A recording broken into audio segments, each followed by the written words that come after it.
Hey everybody, David Yang here again with Home Sellers. I want to thank you all for tuning in to another episode of Real Talk where I talk about real estate. In this week's episode, we are going to be talking about how you can buy a rental property with low or no money. Now, before we get started, if you do me a favor by smashing that thumbs up button and leaving a comment below, I would love to hear your strategies on how you purchase your properties for low to no money down. So the first way that you can do this is by what we call house hacking. House hacking is where you buy a property, live in one side, and rent out the other side, okay?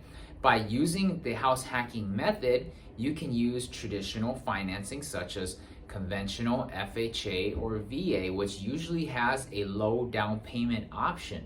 Now you can combine that low down payment option with down payment assistance if you qualify, therefore bringing your out of pocket even lower, okay? In some cases, you might even just have to come out with $1,000 out of pocket. Now again, you'll have to qualify for the loan and for the program that you're planning to use, but this is a very good strategy for you to get into rental properties with very little money out of your own pocket. Other ways that you can purchase properties for low or no money is through creative financing. So what is creative financing? Creative financing is just a fancy way of saying, hey, we are going to buy a property, but possibly have the seller be the lender, okay? Or we might hear it called seller financing. Seller financing could be different stuff such as lease option or rent to own, okay? You can buy a property, lease it out with the option to purchase it. And depending on the terms that you and the seller agree to, it could be a very low option, okay? So maybe they'll give you the option to purchase the property for $1,000, okay? Depending on what you and they agree to, okay? So you can get the property, rent it out, and then later on, if you figure out you want to buy it, then you can exercise that option and fully purchase it, okay?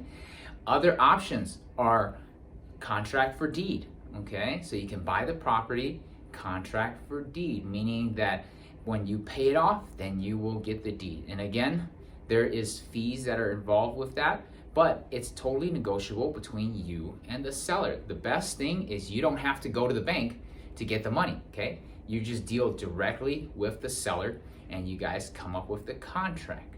And again, you can get this at a very, very low out of pocket rate for yourself, all right? And the last option that I really, really like is buying properties subject to their existing mortgage. And what that is you buy a property and you take over the ownership of the property, but the loan stays in the seller's name, okay? Now again, not everybody is gonna be receptive to this, okay? And not every seller is gonna jump on the chance to do a seller financing deal. You have to show them why it's beneficial to them.